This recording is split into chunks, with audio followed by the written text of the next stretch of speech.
जय हिंद साथियों, आप सभी का हार्दिक अभिनंदन है, हार्दिक स्वागत है।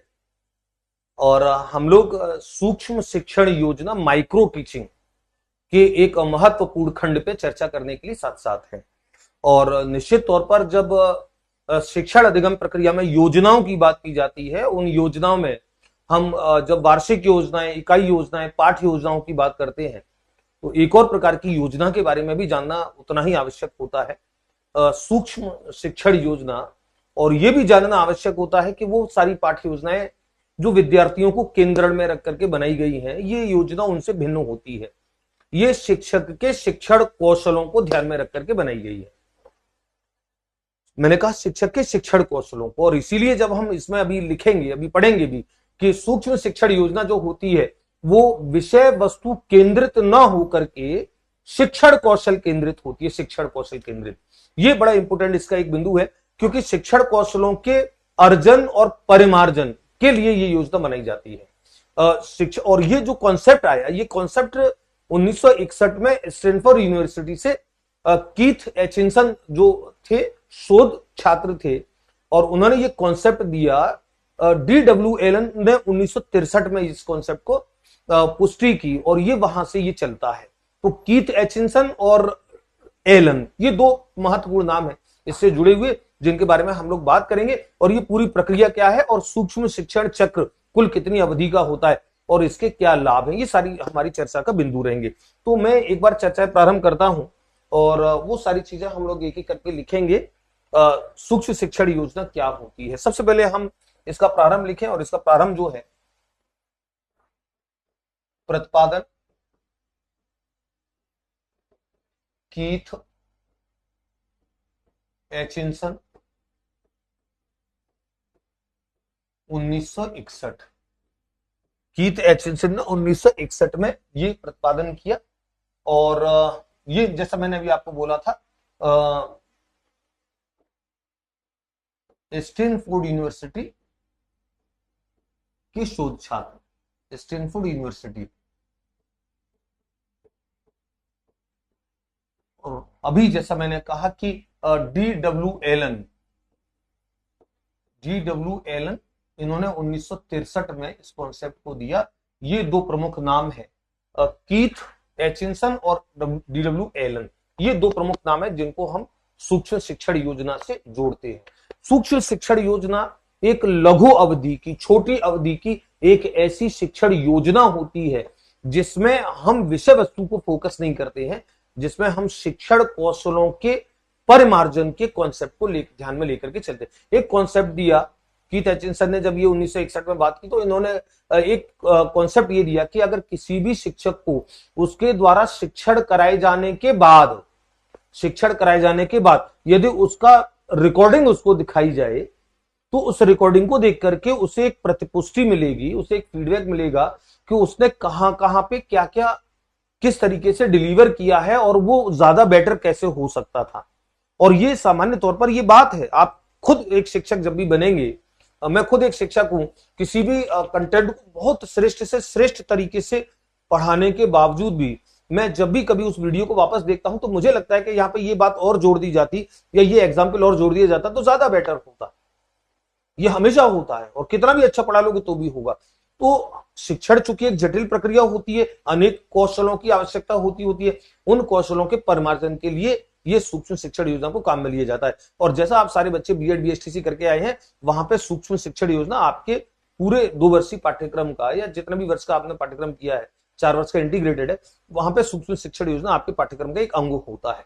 तो इस कॉन्सेप्ट के बारे में हम लोग लिखे, फिर कुछ परिभाषाएं हम लोग देखेंगे। सूक्ष्म शिक्षण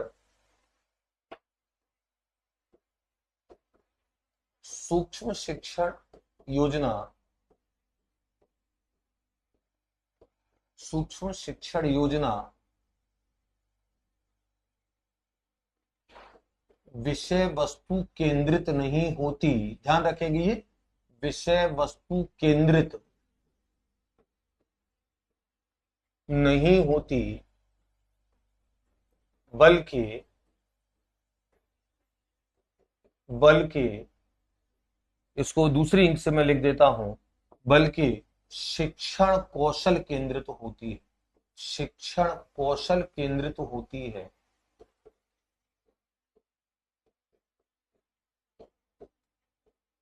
शिक्षण कौशल केंद्रित होती है।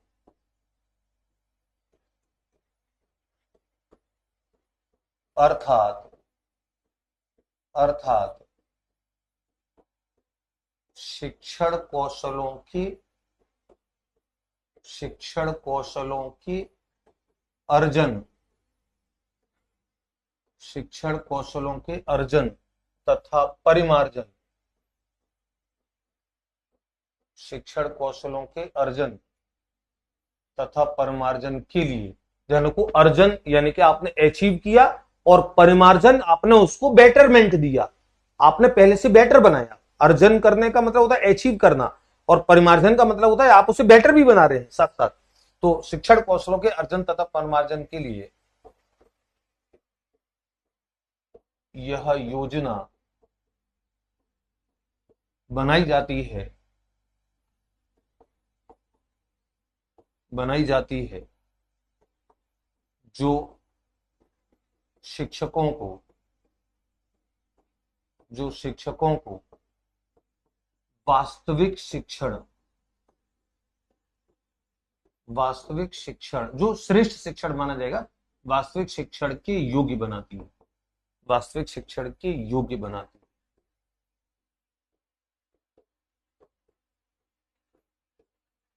ये ऐसी शिक्षण योजना है। और हम जानते हैं कि शिक्षण जो है वो शिक्षण एक जटिल प्रक्रिया होती है। आप टीचिंग जब आप कराते हो तो वो एक जटिल प्रक्रिया है, उसमें आपके अंदर कई सारे कौशल होने चाहिए। कौन कौन से कौशल होते हैं शिक्षण में? अगर हम जनरली बात करें, एक शिक्षक को विषय वस्तु पे पूर्णाधिकार होना चाहिए, ये कौशल होता है।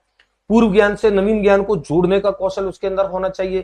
प्रस्तुतिकरण उसका प्रभावशाली होना चाहिए। अभिव्यक्ति उसकी प्रभावशाली होनी चाहिए। सही समय पर सही उदाहरणों का प्रयोग उसकी विशेषता होती है, वो उसके अंदर होनी चाहिए। सही शिक्षण विधियों का प्रयोग कंटेंट विषय वस्तु की प्रकृति के आधार पर, ये उसके अंदर कौशल होना चाहिए। कब उसको बोध प्रश्न करने हैं, कैसे बोध प्रश्न करने हैं, कब उसको मूल्यांकन की प्रावधानियां प्रयोग में लेनी है, ऐसे अनेक सारे कौशल आप जब देखेंगे शिक्षण टीचिंग जॉब से जुड़े तो अनेक सारे कौशल, और उन सारे कौशलों के अर्जन और परिमार्जन की ये एक प्रक्रिया है। और उस प्रक्रिया में शिक्षक को सबसे बड़ा लाभ ये होता है कि शिक्षक एक वास्तविक शिक्षण कराने के योग्य हो जाता है। वास्तविक शिक्षण का मतलब कि जिस तरीके से उसको शिक्षण कराना चाहिए, और वास्तविक शिक्षण एक अध्यापक कराएगा तो निश्चित तौर पर वो एक कहना चाहिए कुशल शिक्षक की भूमिका में, एक प्रोफेशनली एक दक्ष शिक्षक की भूमिका में आता है और वास्तविक शिक्षण के योग्य बनाती है। तथा उसकी, मैं इसको लिख देता हूं, तथा उसकी व्यावसायिक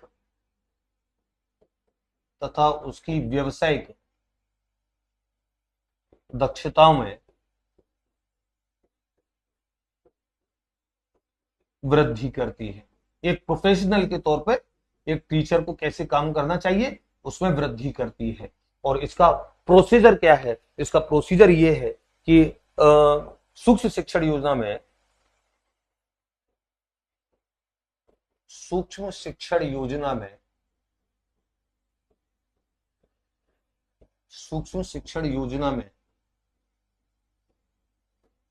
लघु अवधि के लिए, ध्यान रखो लघु अवधि, और वो लघु अवधि कितनी होती है? 5 से 10 मिनट। लघु अवधि के लिए एक लघु, बल्कि विद्यार्थियों के एक लघु समूह, पूरा लिख दो, लघु अवधि के लिए विद्यार्थियों के एक लघु समूह, और वो लघु समूह कितना होगा? 8 से 10 विद्यार्थियों तक का। ये ऐसा नहीं एग्जैक्ट यही होगा, पर लगभग इतने होते हैं। ध्यान रखो 5 से 10 मिनट ये लघु समय है, 8 से 10 विद्यार्थी ये लघु एक समूह है।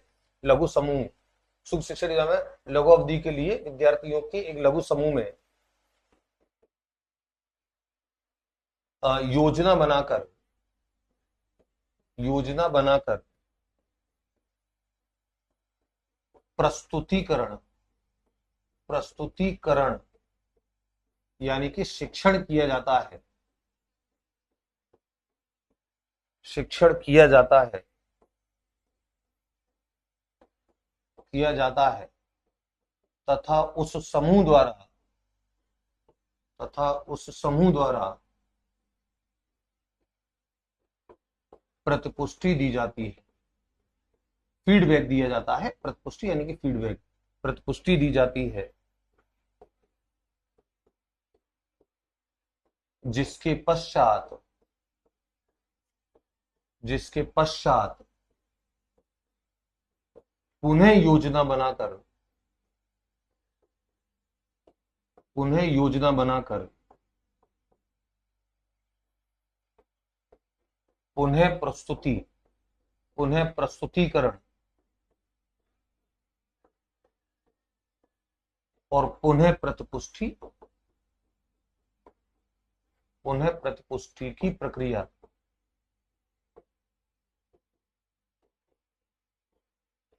तब तक चलती है, तब तक चलती है जब तक कि शिक्षण कौशलों का परिमार्जन ना हो। तो पुनः प्रस्तुतिकरण, पुनः प्रतिपुष्टि की प्रक्रिया तब तक चलती है, तब तक चलती है जब तक कि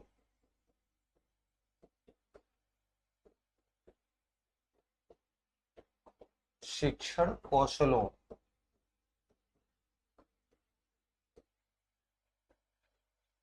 में परिमार्जन ना हो जाए, परिमार्जन ना हो जाए।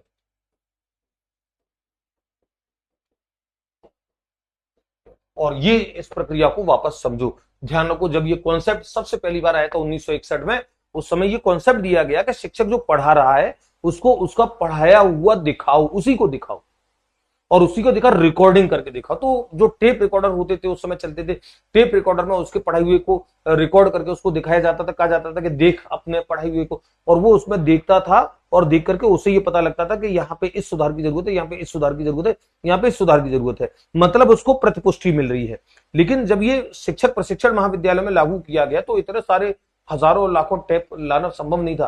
तो इसका एक दूसरा तरीका निकाला गया कि आप एक लघु अवधि के लिए 5 से 10 मिनट के लिए आप एक छोटा सा लेसन प्रस्तुत करोगे छोटे समूह में 8 से 10, और ये 8 से 10 जो विद्यार्थी बीएड बीएससी वो जानते हैं कि ये आप ही के साथ के छात्राध्यापक होते हैं, आप ही के साथ के। ये कंपलसरी नहीं है कि छात्राध्यापक ही हो, जो प्रतिपुष्टि देने में सक्षम हो वो, अगर आपके विद्यार्थी आपको प्रतिपुष्टि, चूंकि छात्राध्यापक ज्यादा अच्छे से प्रतिपुष्टि देंगे तो इसलिए बीएड बीएसटीसी में माइक्रो टीचिंग उन्हीं के सामने कराई जाती है। तो उनके छात्रों के एक छोटे समूह पे, छात्राध्यापकों के छोटे समूह पे एक छोटी अवधि की एक प्रस्तुति दी जाती है नियोजन करके। पहले आपने नियोजन कर लेना पड़ेगा आपको, यानी कि पाठ्य योजना आपको पूरी तैयार करनी पड़ेगी और उनके सामने आप प्रस्तुतिकरण करेंगे। जब आप प्रस्तुतिकरण कर लेते हैं तो वो जो समूह है वो आपको फीडबैक देता है, प्रतिपुष्टि देता है, यानी कि एक सरल भाषा में बोलूं वो आपको आपकी कमियां बताता है। उन कमियों के आधार पर, उस प्रतिपुष्टि के आधार पर आप पुनः शिक्षण की योजना बनाते हो, पुनः प्रस्तुतिकरण करते हो और पुनः प्रतिपुष्टि करते हो। कब तक? जब तक आपके वो शिक्षण के जो कौशल है वो कौशल आपके अर्जित ना हो जाए, जो कमियां हैं वो कमियां दूर ना हो जाए। और इसीलिए ये जो पूरा प्रोसेस है, इस पूरे प्रोसेस को जब आप सूक्ष्म शिक्षण चक्र में देखेंगे, सूक्ष्म शिक्षण की योजना जो होती है, जो सूक्ष्म शिक्षण चक्र में यहां बनाता हूं, सूक्ष्म शिक्षण चक्र 36 मिनट का होता है। इस 36 मिनट के चक्र को आप एक बार देख लें, फिर हम पिछली बात को एक बार देखेंगे। मैं शीर्षक डाल देता हूं, सूक्ष्म शिक्षण, सूक्ष्म शिक्षण योजना चक्र, योजना चक्र। एक इस चक्र को एक बार ध्यान से देख लें, क्या होता है ये चक्र। मैं थोड़ा सा इंक बदल करके एक बार बात काम करूं। सबसे पहले नियोजन होगा, नियोजन यानी कि योजना, शिक्षण की योजना बनेगी। मैंने इसको बॉक्स में बंद कर दिया। नियोजन, उसके बाद प्रस्तुतिकरण होगा, प्रस्तुतिकरण होगा यानी कि शिक्षण होगा।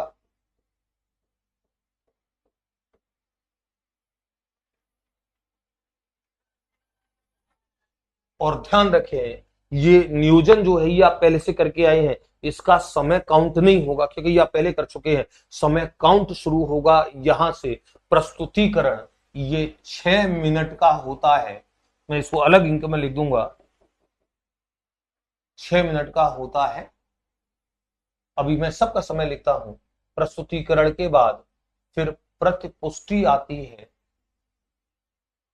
प्रतिपुष्टि ये दी जाती है, प्रतिपुष्टि। और प्रतिपुष्टि के बाद फिर पुनः योजना, पुनः नियोजन या पुनः योजना बनाना,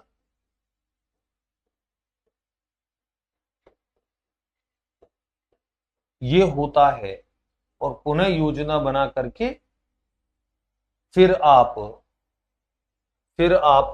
पुनः प्रस्तुतिकरण करते हो। पुनः प्रस्तुतिकरण यानी कि पुनः शिक्षण करते हो। पुनः प्रस्तुतिकरण या शिक्षण जिसे हम बोलेंगे वो आप करते हो।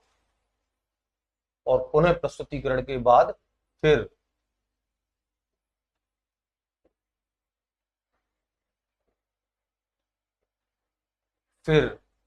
पुनः प्रतिपुष्टि होती है। पुनः प्रतिपुष्टि, पुनः प्रतिपुष्टि। और ये आपका चक्र यहां आकर के आपका पूरा हो जाता है। यहां आकर के आपका पूरा हो जाता है। यहां करके पूरा हो जाता है। और इनकी जो अवधियां हैं, क्योंकि परीक्षा में सवाल बड़ा अच्छा अवधि से जुड़ा आता है। प्रस्तुतिकरण जो होता है वो 6 मिनट का होता है। प्रस्तुतिकरण 6 मिनट का होता है। प्रतिपुष्टि जो होती है वो 6 मिनट की होती है। 6 मिनट की होती है।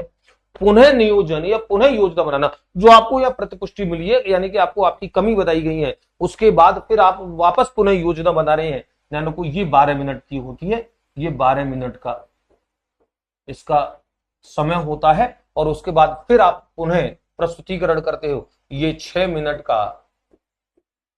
और पुनः प्रतिपुष्टि ये 6 मिनट की। तो अच्छा, इसका कोई समय नहीं है, नियोजन का कोई समय नहीं है, क्योंकि ये, और आप देखेंगे 6 6 12 12 24 और 6 30 और 6 36 बराबर 36 मिनट। 36 मिनट का कुल चक्र होता है। तो ये एक जो प्रश्न है कि सूक्ष्म शिक्षण चक्र कुल कितनी अवधि का होता है, 36 मिनट का होता है। अलग अलग चीज का समय पूछा जाता है कि प्रस्तुतिकरण के लिए, प्रथम प्रस्तुतिकरण के लिए कितना समय मिलता है, तो 6 मिनट। प्रतिपुष्टि के लिए, प्रथम प्रतिपुष्टि के लिए कितना समय मिलता है, 6 मिनट। पुनः योजना बनाने के लिए, पुनः नियोजन करने के लिए आपको कितना समय मिलता है, ये 12 मिनट। और ज्यादातर ये पूछा जाता है पुनः नियोजन, ये इंपोर्टेंट है, पुनः नियोजन। तो अब आप इस चक्र को देख रहे हैं, प्रक्रिया कैसे चल रही है। आपने शिक्षण का नियोजन किया है, पहले से योजना बनाई है, और उसके बाद आपने उसको प्रस्तुतिकरण किया 6 मिनट तक। हमने समय लिखा 5 से 10 मिनट तक, तो 6 मिनट का होता है सूक्ष्म शिक्षण चक्र में। उस 6 मिनट में, उस छोटे समूह में आप प्रस्तुतिकरण करोगे, शिक्षण कराओगे, वो आपको फीडबैक देगा 6 मिनट में। वो आपकी कमियों को लिख करके और आपको बता करके वो अपना फीडबैक तैयार करेंगे। वो आपको मौखिक लिखित में जैसे भी होगा बताएंगे। और उस फीडबैक के बाद आपको पुनः योजना बनानी पड़ेगी। उसके लिए आपको 12 मिनट मिलते हैं। उस 12 मिनट की योजना बना करके फिर आप पुनः प्रस्तुतिकरण करते हो। और पुनः प्रस्तुतिकरण के लिए आपको 6 मिनट मिलते हैं। और पुनः प्रस्तुतिकरण के बाद आपको फिर पुनः प्रतिपुष्टि मिलती है। और पुनः प्रतिपुष्टि में आपको, तो ये जो समय है पूरा पूरा 36 मिनट का। और यही मैंने आपको लिखा है, आप ये देखेंगे कि सूक्ष्म शिक्षण योजना में लघु अवधि के लिए विद्यार्थियों के एक लघु समूह में योजना बनाकर प्रस्तुतिकरण किया जाता है और उस समूह द्वारा प्रतिपुष्टि की जाती है, जिसके पश्चात पुनः योजना बनाकर पुनः प्रस्तुतिकरण और पुनः प्रतिपुष्टि की प्रक्रिया तब तक चलती है जब तक कि शिक्षण कौशलों को परिमार्जन ना हो जाए। और ये आप इसमें एक निहित बात बड़ी अच्छी देखेंगे, स्किनर के सिद्धांत से भी प्रभावित माना जाता है। स्किनर के सिद्धांत से प्रभावित है। और स्किनर का सिद्धांत क्या कहता है आपको मालूम है, प्रभावित है। स्किनर का सिद्धांत कहीं ना कहीं निहित दिखता है इसमें। और कैसे निहित दिखता है, स्किनर ने क्या कहा था, आप स्किनर का क्रिया प्रस्तुत अधिगम सिद्धांत जब आप साइकोलॉजी में देखेंगे तो उसमें इस बात को स्किनर ने कहा कि अच्छा, स्किनर के सिद्धांत को व्यवहार परिमार्जन का सर्वश्रेष्ठ सिद्धांत माना जाता है। ये प्रश्न परीक्षा में साइकोलॉजी में कई बार आया है कि व्यवहार परिमार्जन के लिए सर्वश्रेष्ठ सिद्धांत कौन सा है। उत्तर उसका स्किनर का क्रिया प्रस्तुत अधिगम सिद्धांत होता है। और कहा क्या था, स्किनर ने इस बात को कहा था कि किसी कार्य को कर लेने के बाद यदि प्रतिपुष्टि दी जाए तो उसके बाद अगली अनुक्रिया की शक्ति बढ़ जाती है, यानी कि उसकी अनुक्रिया, अगली वाली अनुक्रिया ज्यादा बेटर हो जाती है। फिर आप प्रतिपुष्टि देंगे यानी कि पुनर्बलन देंगे, फिर उसके बाद अगली प्रतिपुष्टि, अगली अनुक्रिया करेगा, वो पहले से भी ज्यादा बेटर होगी। तो व्यवहार परिमार्जन के लिए अनुक्रिया कर लेने के बाद प्रतिपुष्टि आवश्यक है। और इसमें हो क्या रहा है, आप अनुक्रिया करने के बाद आपको प्रतिपुष्टि मिल रही है, ये आपको परिमार्जित कर रही है। तो स्किनर का सिद्धांत इसमें निहित होता है, स्किनर का सिद्धांत निहित होता है, क्योंकि स्किनर ने क्या कहा था, स्किनर के अनुसार इसको यहां उल्लेख थोड़ा सा कनेक्ट कर देते हैं हम। स्किनर के अनुसार अनुक्रिया कर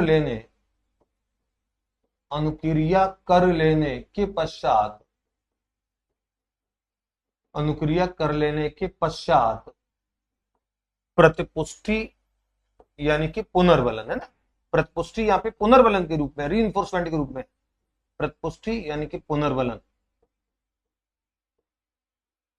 मिलने पर अनुक्रिया की शक्ति बढ़ जाती है। अनुक्रिया की शक्ति बढ़ने का मतलब है कि पहले से ज्यादा बेटर अनुक्रिया करता है, अनुक्रिया की शक्ति बढ़ जाती है, तथा व्यवहार परिमार्जन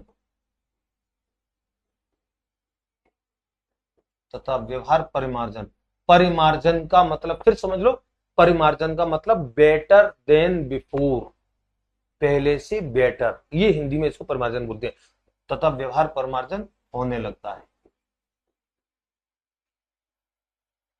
ये सिद्धांत था। और स्किनर का सिद्धांत कहीं ना कहीं इस सूक्ष्म शिक्षण योजना में छलकता है। तो आप देखेंगे, हमने जैसे कहा कि ये प्रक्रिया पूरी होती है सूक्ष्म शिक्षण चक्र के माध्यम से, आपने इस बात को समझा है। तो ये जो टोटल 36 मिनट की जो कार्य योजना है सूक्ष्म शिक्षण चक्र की, इस सूक्ष्म शिक्षण चक्र की पूरी योजना को आप समय के सापेक्ष भी आप देखेंगे, कुल 36 मिनट की है, लेकिन प्रत्येक के लिए कितना कितना समय दिया जा रहा है। और इसमें हम कुछ परिभाषाओं को भी अभी हम देखेंगे कि ये सूक्ष्म शिक्षण का ये पूरा प्रोसेस है, इसमें पूरे प्रोसेस को, सूक्ष्म शिक्षण के प्रोसेस को मैंने आपको बता दिया। तो ये 36 मिनट के एक प्रत्येक सूक्ष्म शिक्षण चक्र, एक चक्र सूक्ष्म शिक्षण चक्र का, यानी कि पूरा एक चक्र 36 मिनट का हुआ। फिर आप इस प्रक्रिया को दोहराएंगे, फिर आपको 36 मिनट की प्रक्रिया करनी पड़ेगी। तो यानी कि इस योजना में आपको 36 मिनट का काम करना ही पड़ेगा। और ये शिक्षण कौशलों के परिमार्जन के लिए हो रहा है। जो प्रतिपुष्टि दी जा रही है वो आपके अंदर ये कमी देखने के लिए की जा रही है कि आपके पढ़ाने में कहां पे कमी है, आपके किस कौशल में कमी है। क्या अभिव्यक्ति कौशल में कमी है, क्या प्रश्नोत्तर कौशल में कमी है, क्या प्रस्तावना आपकी ढंग से नहीं निकली, क्या आपने उद्देश्य कथन नहीं बोला। जो कौशल होते हैं शिक्षण के, मैंने शुरू में लिख दिया कि शिक्षण एक जटिल प्रक्रिया होती है, इसमें लिखा मैंने शिक्षण, अच्छा ये इसमें लिखा है, तो चलो, तो मैंने बोल दिया है शिक्षण एक जटिल प्रक्रिया होती है और उसमें कई सारे कौशलों की आवश्यकता होती है। उन कौशलों का अर्जन करने के लिए ये सारी चीज होती है। तो कुछ परिभाषाएं हम देखते हैं, महत्वपूर्ण परिभाषाएं आप देखें सूक्ष्म शिक्षण को लेकर के क्या महत्वपूर्ण परिभाषाएं हैं। D.W. एलन जो इसके जनकों में से एक माने जाते हैं, जिनका एक सबसे प्रारंभिक योगदान है सूक्ष्म शिक्षण योजना के प्रतिपादन में। सूक्ष्म शिक्षण एक सरलीकृत शिक्षण प्रक्रिया है जो छोटे आकार की कक्षा में कम समय में पूर्ण होती है। तो दो चीज प्रमुख है, कम समय और छोटे आकार की कक्षा में कम समय में पूर्ण होती है, और सरलीकृत शिक्षण प्रक्रिया है। सरलीकृत शिक्षण प्रक्रिया यानी कि आपको शिक्षण को सरल बनाने के लिए की जाने वाली क्रिया है। B.M. शोर की एक परिभाषा है, सूक्ष्म शिक्षण कम अवधि कम शिक्षण क्रियाओं वाली विधि है, सूक्ष्म शिक्षण विधि। और एलन की ही एक परिभाषा है, D.W. एलन की ही परिभाषा है, D.W. एलन की, और ये परिभाषा बड़ी इंपॉर्टेंट है, ध्यान रखो, अवरोही शिक्षण प्रक्रिया है। अवरोही शिक्षण, सूक्ष्म शिक्षण अवरोही शिक्षण प्रक्रिया। ये प्रश्न परीक्षा में आया हुआ है कि सूक्ष्म शिक्षण को अवरोही शिक्षण प्रक्रिया किसने कहा है। उत्तर है इसका एलन ने कहा है। अब ये भी हमको समझना है कि अवरोही शिक्षण प्रक्रिया का मतलब क्या है। अवरोही का मतलब होता है घटते क्रम में।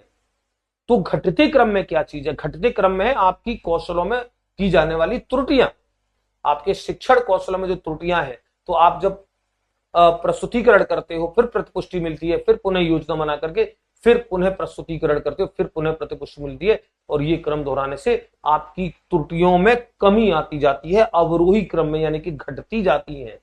इसीलिए दैट्स ये अवरोही शिक्षण प्रक्रिया कहलाती है। और मैं इसको लिख भी देता हूं, ये परिभाषा इंपोर्टेंट है। एक और परिभाषा बड़ी इंपोर्टेंट है बुश की, इस परिभाषा को भी देख लें आप लोग। बुश की परिभाषा है कि सूक्ष्म शिक्षण शिक्षक प्रशिक्षण की प्राविधि है। शिक्षक प्रशिक्षण की, ध्यान रखो, शिक्षकों की प्रशिक्षण की प्राविधि है। मैंने पहले ही कहा था कि ये बच्चों को पढ़ाने के लिए नहीं है, ये शिक्षकों के शिक्षण कौशलों को वृद्धि करने के लिए है। तो शिक्षक प्रशिक्षण की प्राविधि है जिसमें शिक्षक स्पष्ट रूप से परिभाषित शिक्षण कौशलों का प्रयोग करते हुए ध्यानपूर्वक नियोजित पाठों के आधार पर 5 से 10 मिनट तक वास्तविक छात्रों के छोटे समूह के साथ अंत्यक्रिया करता है, और जिसके परिणाम स्वरूप वीडियो टेप पर प्रेक्षण प्राप्त करने का अवसर मिलता है। वीडियो टेप पर, ये मैंने अभी आपको बोला था, प्रेक्षण का मतलब वो देख पाता है कि मैंने कैसा पढ़ाया, तो ऑब्जर्वेशन कर पाता है। And this is also a kind of feedback, ये भी प्रतिपुष्टि का ही एक प्रकार होता है, और ये बुश की एक परिभाषा है। तो सूक्ष्म शिक्षण योजना को आप समझ रहे हैं। सूक्ष्म शिक्षण योजना विषय वस्तु केंद्रित नहीं है, बच्चों को पढ़ाने के लिए नहीं है, शिक्षक में शिक्षण कौशलों के परमार्जन की एक योजना है। और 36 मिनट का जो पूरा चक्र है, 36 मिनट के चक्र में किस प्रकार से काम होगा, इसमें हमने बात की, और इससे उसके शिक्षण कौशलों में जो कमियां हैं, वो कमियां धीरे धीरे कम होते होते वो सही कौशल को अर्जन कर लेगा। इसलिए इसको अवरोही शिक्षण प्रक्रिया इसको कहा है। तो सूक्ष्म शिक्षण योजना विषय वस्तु केंद्रित ना होकर के शिक्षण कौशल केंद्रित होती है। जो बात मैंने बिल्कुल शुरू में बोली, उस बात को आप ध्यान रखेंगे। मैं सूक्ष्म शिक्षण योजना के जो गुण है उस पर एक बार मैं लिख देता हूं। सूक्ष्म शिक्षण योजना के गुण। सूक्ष्म शिक्षण योजना के गुण या महत्व, कुछ भी शब्द डालने, उससे जुड़े तथ्य आपको ध्यान में रहने चाहिए। और सबसे पहला तथ्य, सबसे पहला और इंपोर्टेंट, शिक्षण कौशलों में सुधार करने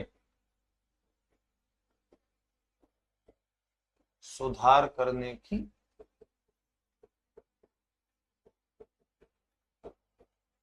सूक्ष्म शिक्षण विधि जो है वो शिक्षण कौशलों में सुधार करने की विधि है, शिक्षण कौशलों में परिमार्जन करती है।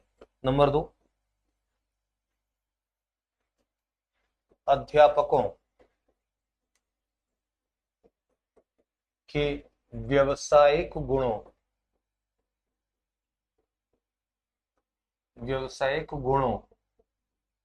या व्यावसायिक दक्षताओं में वृद्धि करती है।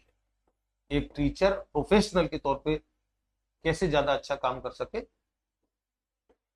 ये काम करती है सूक्ष्म शिक्षण विधि। नंबर 3, शिक्षण की जटिलताओं को दूर करती है। शिक्षण की जटिलता, और ये मैं आपको बोल चुका हूं। कई लोग तो ये समझते हैं कि पढ़ाना तो बड़ा आसान है, जाकर के बच्चों के सामने खाली भाषण देना है। उनको ये पता नहीं है कि शिक्षण एक बड़ा जटिल कार्य होता है, उसमें आपको कई सारे कौशलों की इकट्ठी जरूरत होती है। कंटेंट पे पकड़ हो, उसके प्रस्तुतिकरण के आपको सारे तरीके आपको आते हो, और कब कौन सी चीज कहां पर करनी है ये आपको आता हो, ये तब होता है। तो शिक्षण की जटिलताओं को दूर करती है,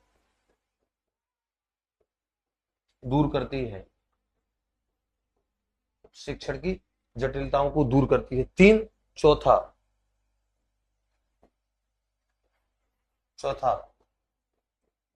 प्रतिपुष्टि के माध्यम से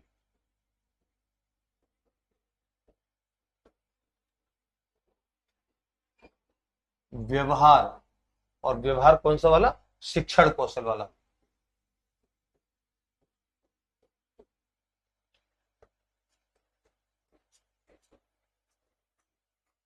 का परिमार्जन करती है,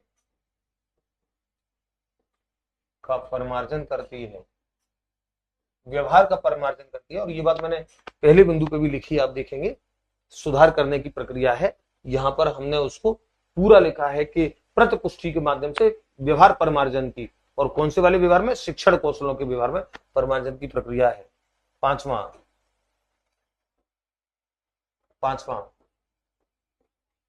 विश्लेषण संश्लेषण प्रक्रिया निहित होती है। विश्लेषण संश्लेषण प्रक्रिया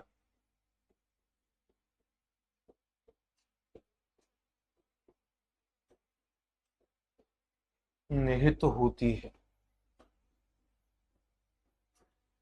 और विश्लेषण संश्लेषण प्रक्रिया, विश्लेषण का मतलब क्या होता है, खंड खंड करना, अंतर समझ बनाना, अंदर तक जाना। और आप करते क्या हो, जब आप प्रतिपुष्टि देते हो तो आप अंदर तक की बातें लेकर के उसके आधार पे आप अपनी प्रतिपुष्टि देते हो।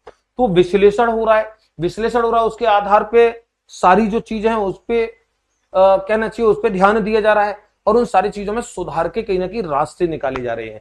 तो ये जो हमने कहा विश्लेषण संश्लेषण प्रक्रिया, ये विश्लेषण संश्लेषण प्रक्रिया, ये सबसे बड़ा इंपॉर्टेंट ये है कि जहां पर आपके अंदर कई सारे कौशलों का विकास होना है, आपके अंदर कई सारी चीजें आनी है, तो उन चीजों के लिए आपको अंदर घुस करके आपको समझ बनानी पड़ेगी, और वो विश्लेषण होता है। उसके आधार पर आपको जो निष्कर्ष निकाले हैं उनको समेकित करके लागू करना पड़ेगा, वो संश्लेषण है। तो विश्लेषण संश्लेषण प्रक्रिया दोनों निहित होती है। और नंबर एक और लिख रहे हैं, शिक्षण के सभी चरों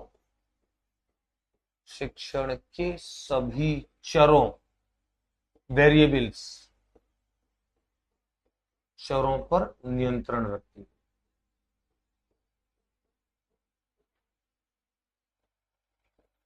और ये समझ लें आप,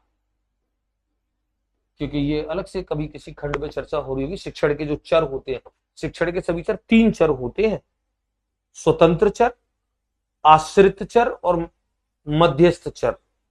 स्वतंत्र चर, आश्रित चर और मध्यस्थ चर, 3 चर होते हैं शिक्षण प्रक्रिया, शिक्षण अधिगम प्रक्रिया में। स्वतंत्र चर शिक्षक होता है, आश्रित चर विद्यार्थी होता है, और मध्यस्थ चर जो होता है वो पाठ्यक्रम होता है। तो तीनों पे नियंत्रण रखेगी। तीनों पे नियंत्रण यानी कि शिक्षक को क्या करना है ये भी नियंत्रित है, क्योंकि 5 से 10 मिनट में उसके लिए बिल्कुल फिक्स है कि क्या करना है। विद्यार्थियों पे यानी कि आश्रित चर पे नियंत्रण रखेगी, उनको भी फिक्स कर दिया है कि उनको क्या क्या चीज देखनी है, उसके अलावा और ज्ञान नहीं लगाना है और कोई काम नहीं करना है, इस पे भी नियंत्रण है। और पाठ्यक्रम मध्यस्थ चर, इस पे भी नियंत्रण है, क्योंकि कितनी विषय वस्तु लेनी है और वो निर्धारित है। उसके अलावा उधर से हटके इधर उधर की बात हो नहीं सकती है, और या क्या किस एक पर्टिकुलर कंटेंट कौशल के साथ उसको बात करनी है, ये मध्यस्थ चर भी, तीनों चरों पे नियंत्रण होता है। स्वतंत्र चर पे यानी कि शिक्षक पे, आश्रित चर पे यानी कि विद्यार्थी पे, और मध्यस्थ चर पे यानी कि पाठ्यक्रम पे, तीनों पे नियंत्रण होता है। ये इसके प्रमुख इसके गुण है। तो एक बार मैं सूक्ष्म शिक्षण योजना को पुनः एक बार मैं दोहरा लेता हूं, एक बार ध्यान से देखें। हम लोग पढ़ रहे हैं माइक्रो टीचिंग, और micro teaching Keith Acheson 1961, Stanford University, और DW एलन 1963। ये 2 नाम है प्रमुख। प्रतिपादक के तौर पे अगर कभी आएगा, दोनों एक साथ नहीं आएंगे, कभी भी ध्यान रखो, और दोनों एक साथ आते तो कीथ एचिंसन प्रमुख होगा, क्योंकि ये पहले है 1961 में है और ये 1963 में है। वैसे दोनों एक साथ आते नहीं है। और क्या है सूक्ष्म शिक्षण योजना, विषय वस्तु केंद्रित नहीं होती, विषय वस्तु केंद्रित नहीं होती, बल्कि शिक्षण कौशल केंद्रित योजना होती है। अर्थात शिक्षण कौशलों के अर्जन और परिमार्जन के लिए, शिक्षण कौशलों के अर्जन और परिमार्जन के लिए यह योजना बनाई जाती है, जो शिक्षकों को वास्तविक शिक्षण के योग्य बनाती है और उनकी व्यवसायिक क्षमताओं में वृद्धि करती है, उनको एक प्रोफेशनल टीचर के तौर पर परफेक्ट बनाती है। सूक्ष्म शिक्षण योजना में अब इसका ये पूरा शेड्यूल है। सूक्ष्म शिक्षण योजना में लघु अवधि 5 से 10 मिनट के लिए विद्यार्थियों के एक लघु समूह 8 से 10 विद्यार्थियों में योजना बना करके प्रस्तुतिकरण किया जाता है, यानी कि शिक्षण कराया जाता है। उससे पहले योजना बना ली है, फिर प्रस्तुतिकरण किया है, और प्रस्तुतिकरण करके उससे जो समूह में प्रस्तुत किया है उस समूह द्वारा प्रतिपुष्टि दी जाएगी, और प्रतिपुष्टि दी जाएगी उसके पश्चात पुनः योजना बनेगी, पुनः योजना के बाद पुनः प्रस्तुतिकरण होगा और पुनः प्रतिपुष्टि होगी। यही तो सूक्ष्म शिक्षण के चक्र है, यही तो तत्व है सूक्ष्म शिक्षण चक्र के। योजना बनाना, प्रस्तुतिकरण करना, प्रतिपुष्टि मिलना, पुनः योजना बनाना, पुनः प्रस्तुतिकरण करना, पुनः प्रतिपुष्टि मिलना, ये पूरा एक चक्र है। और इसके बाद, और ये जब तक चलेगी जब तक शिक्षण कौशलों का परिमार्जन ना हो जाए, कमियां आपकी दूर ना हो जाए। तो स्किनर के सिद्धांत से प्रभावित हमने इसको कनेक्ट किया। स्किनर ने कहा कि अनुक्रिया कर लोगे, उसके बाद अगर प्रतिपुष्टि मिलती है तो व्यवहार परिमार्जन होगा, अनुक्रिया की शक्ति बढ़ेगी। ये स्किनर से हमने इसको कनेक्ट किया। ये सूक्ष्म शिक्षण चक्र, इसको ध्यान रखेंगे, ये बड़ा प्रमुख है। सवाल यहाँ से बिल्कुल कनेक्ट होता है, उठता है। ये 36 मिनट की इस योजना को कौन सी कर कितना समय, ये प्रमुख परिभाषाएं हैं। प्रमुख परिभाषाओं को उनको ध्यान रखेंगे और उसके बाद सूक्ष्म शिक्षण योजना के जो लाभ हैं, जो गुण हैं, जो विशेषताएं हैं, वो हमने इस पे लिखी है। तो चलिए विद्यार्थियों, सूक्ष्म शिक्षण योजना अच्छा एक टॉपिक है, ज्यादा बहुत बड़ी कहीं इसमें वो नहीं है, लेकिन जितना भी है बड़ा महत्वपूर्ण, परीक्षा में सवाल कहीं ना कहीं से उठाता है।